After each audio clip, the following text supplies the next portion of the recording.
بہت بہت شکریہ اسپیکر صاحب. یہ جو حالیہ تناؤ ہے پاک بھارت تعلقات میں، میرے خیال میں اس کا میں ایک پہلا خلاصہ آپ کے سامنے یوں رکھوں گا کہ الجھا ہے پاؤں مودی کا اب پہلگام میں، الجھا ہے پاؤں مودی کا اب پہلگام میں، لو آپ اپنے دام میں بھارت آ گیا. میرے خیال میں یہ ہمارے لیے انتہائی باعث تمانیت بات ہے کہ اس مرتبہ جو مودی مائنڈ سیٹ ہے، جو بھارت کے حکمرانوں کی جارحیت ہے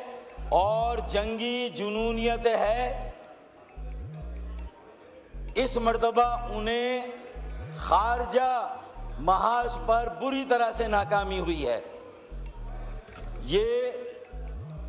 جو پہلگام واقعے کے رد عمل میں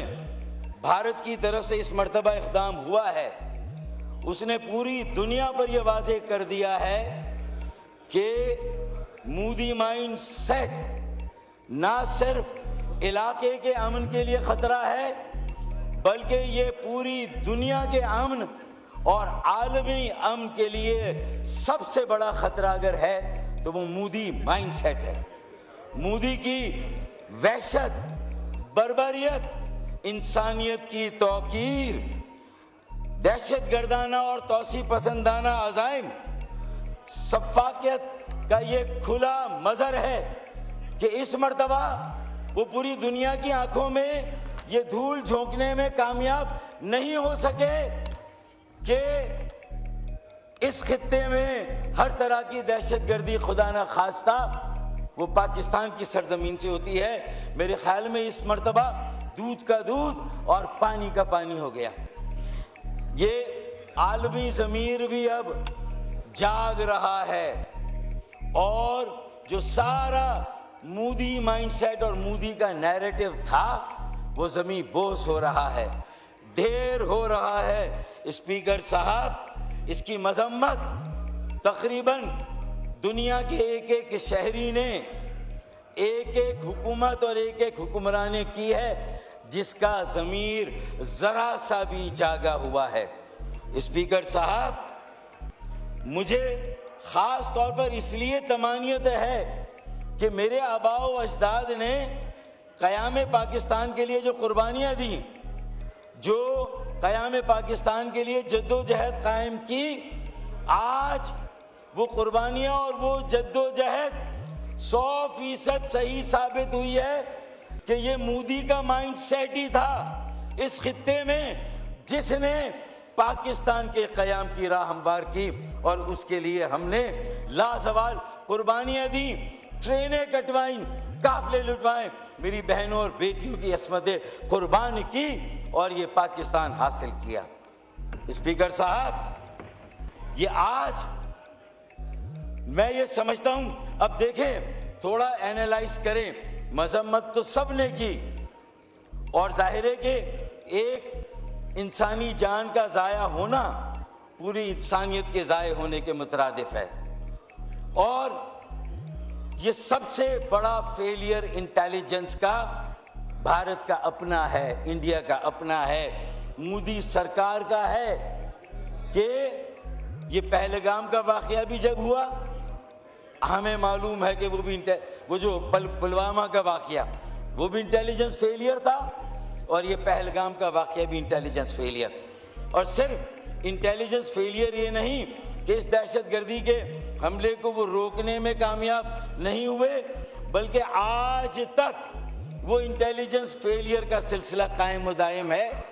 کہ اب تک کوئی سراغ نہیں مل سکا، کوئی ایویڈنس نہیں مل سکا، ثبوت و شواہد کے ساتھ ابھی بھی کوئی بات نہیں کی جا رہی ہے. بس پاکستان فوبیا ہے جو مودی سرکار اور مودی مائنڈ سیٹ اور اس کے اعصاب پر سوار ہے. پاکستان بیشنگ ہے، وار ہسٹیریا ہے، جنگی جنون ہے، اور یہ جنگی جنون اس پورے خطے کو نہیں پوری دنیا کے امن کے لیے سب سے بڑا چیلنج ہے۔ اگر ہم ذرا سا غور کریں، اب ذرا آئیں مختصراً جائزہ لے لیں کہ یہ ہو کیوں رہا ہے، ناکامی پر ناکامی۔ پوری دنیا نے ایک ایک کر کے بھارت کے کتنے نیریٹیوز ہیں ان کو مسترد کیا ہے۔ آئیں، سب سے پہلا نیریٹیو خارجہ پالیسی میں جب مشرقی پاکستان کی علیحدگی ہوئی تھی 1971 میں، تو یہ دعویٰ کیا گیا تھا کہ دو قومی نظریے کو ہم نے بحر بنگال میں، بے آف بنگال میں ہم نے اسے ڈبو دیا، یہ دعویٰ کیا گیا تھا۔ اور آج اللہ کے فضل و کرم سے جب یہ نام نہاد ایک فساد ہے، نام نہاد سیکولر بھارت کے چہرے کے پیچھے یہ جنونی بھارت کا چہرہ جب بے نقاب ہوا، اسپیکر صاحب جو تمہاری پراکسی تھی، جو تم نے جبر سے بنگلہ دیش سابقہ مشرقی پاکستان میں حسینہ واجد کی رجیم جو قائم کی تھی، اسے وہاں کے مظلوم عوام پر مسلط کیا تھا، اپنے اس احسان کو جتا جتا کر کہ 1971 میں انہیں پاکستان سے علیحدہ کرنے میں تم نے جو ہے وہ عسکریت پسندی کی تھی، طاقت کا استعمال کیا تھا، اور مشرقی پاکستان کو ہم سے الگ کر کے یہ ثابت کیا تھا کہ وہ جو ہمارے بنگالی بھائی تھے ان کے ساتھ گویا کہ ناانصافی وہ ہماری طرف سے ہوئی تھی۔ آج انہوں نے 1971 کے بعد تقریباً 29 سال اور یہ 25 سال، یہ 48 سالوں کے بعد تمہاری اس اسٹوجی کو، تمہاری اس ایجنٹ کو، تمہاری اس اعلی کار کو جسے تم نے بنگلہ دیش میں مسلط کیا تھا، وہاں کے کروڑوں بنگالی عوام نے اٹھا کر پھینک دیا اس رجیم کو جو بھارت کی طرف سے بنگلہ دیش میں مسلط کی گئی تھی، تمہارے منہ پر دے مارا، اور آج تمہیں اپنے اسی ایجنٹ کو اپنی گود میں، اپنے ملک میں پناہ دینی پڑی اور تم نے وہاں پر اسے بٹھایا ہے۔ یہ تمہاری خارجہ پالیسی کی سب سے بڑی اور سب سے پہلی اور بڑی ناکامی ہے۔ کینیڈا میں جا کے تم نے اپنے زوم میں G8 اور G20 کا خواب دیکھ کر جس طرح تم نے کینیڈا میں جا کے ایک سکھ رہنما کو ہلاک کیا، جاں بحق کیا، شہید کیا، اسپیکر صاحب پوری کینیڈا کی عوام آج تمہاری اس بربریت، وحشت اور دہشت گردی کے خلاف سراپا احتجاج ہے۔ دنیا کے ہر فورم پر کینیڈا کی حکومت اور عوام کی طرف سے یہ احتجاج ریکارڈ کرایا جا رہا ہے، یہ احتجاج کیا جا رہا ہے۔ تمہارے سارے خواب ہیجیمنی کے، توسیع پسندانہ عزائم کے،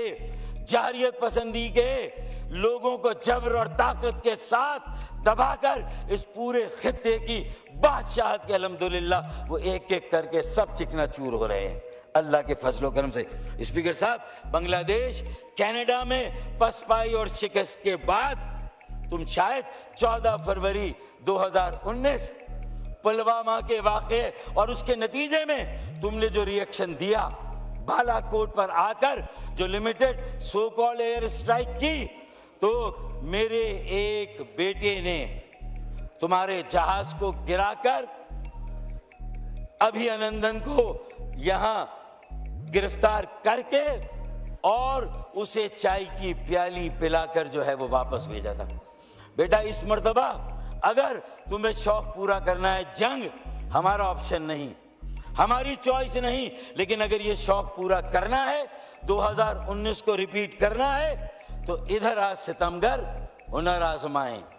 ادھر آج ستمگر ہنر آزمائیں، تو تیر آزما، ہم جگر آزمائیں، تو آئیں پھر پاکستان کو آزمائیں، پاکستانی قوم کے حوصلوں کو آزمائیں، ہمارے جذبوں کو آزمائیں۔ اسپیکر صاحب آئیں، ارے بیٹا پہلے ایک جہاز اور ایک پائلٹ گرایا تھا، انشاءاللہ اس مرتبہ پورا انڈین ایئر فورس کا اسکواڈرن پاکستان کی سرزمین پر اتاریں گے انشاءاللہ تعالی، اور پھر صرف چائے کی ایک پیالی نہیں بلکہ چائے کے ڈرم بھر کر مودی سرکار کے لیے دلی بھیجوائیں گے، کیونکہ تمہارا آبائی پیشہ بھی چائے کھانے کا تھا، چائے پلانے کا، چائے بنانے کا تھا۔ تمہیں تمہاری حیثیت یاد دلائیں گے انشاءاللہ تعالی۔ یہ ہمیں تم نے للکارا ہے یہ ایک کے بعد ایک خارجہ پالیسی، دفاعی پالیسی. تو میں یہ کہہ رہا ہوں کہ یہ اللہ کا کرم ہے، بلیسنگ ان ڈسگائز ہے. 47 میں جو یکجہتی تھی، قوم متحد منظم متحرک تھی. 1965 کی جنگ میں متحد منظم متحرک ہوئی، اور ابھی جنگ کے آثار ہیں، خطرات ہیں، اور پوری قوم سیسا پلائی ہوئی دیوار ہے. پوری قوم تسبیح کے ایک دانے میں پرو دی گئی ہے. اسپیکر صاحب افواج پاکستان کے ساتھ ہے، غیر مشروط طور پر افواج پاکستان کے ساتھ ہے. پاکستان کی پوری عوام، پوری قوم، ایک ایک شہری، ایک ایک بچہ. جہاں ہماری سلامتی اور بقا کی بات آئے گی،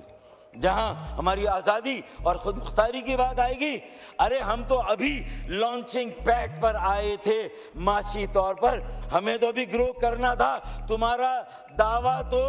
کئی سالوں سے مسلسل جو تمہاری شرح نمو اور گروتھ ریٹ ہے اس کا تھا.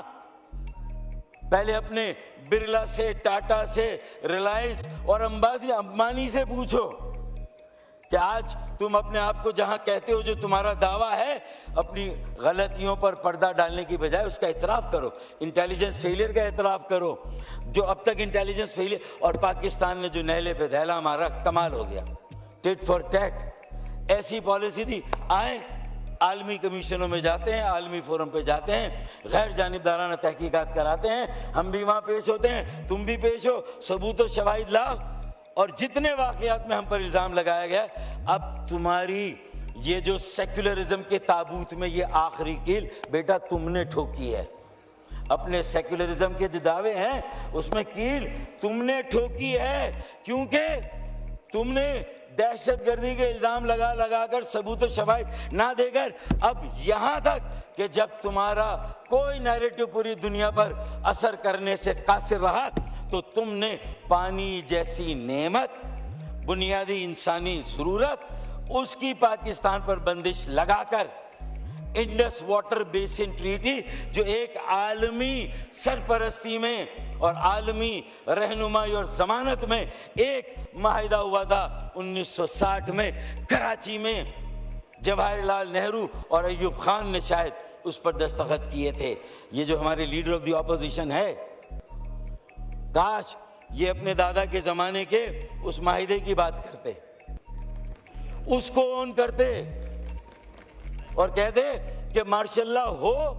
یا سویلین حکومت ہو، اگر ایک بین الاقوامی معاہدہ ہے تو اس کی پاسداری کرنا بھارت پر لازم ہے. یہ صرف پاکستان کے 25 کروڑ عوام کو،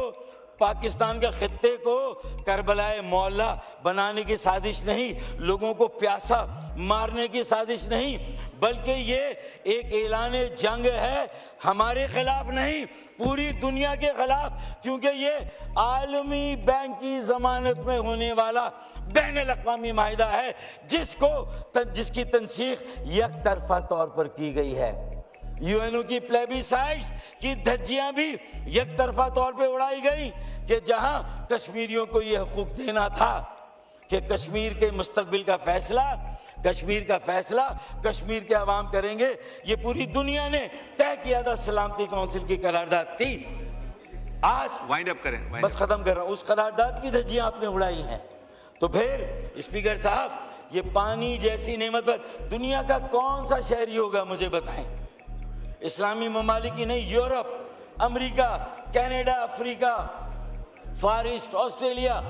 کون سا ملک، دنیا کا کون سا شہری ہوگا، حکومت ہوگی، حکمراں ہوگا، سربراہ حکومت یا وزیر اعظم حکومت کا ہوگا جو یہ کہے گا شاباش بیٹا مودی تم نے بڑا اچھا کام کیا، اپنے چہرے سے آخری نقاب تم نے اتارا، اپنے سیکولر بھارت کے تابوت میں آخری کیل تم نے ٹھوکی ہے. اور کلاڑی پر پیر، اور پیر پر کلاڑی نہیں، کلاڑی پر پیر مارا ہے تم نے.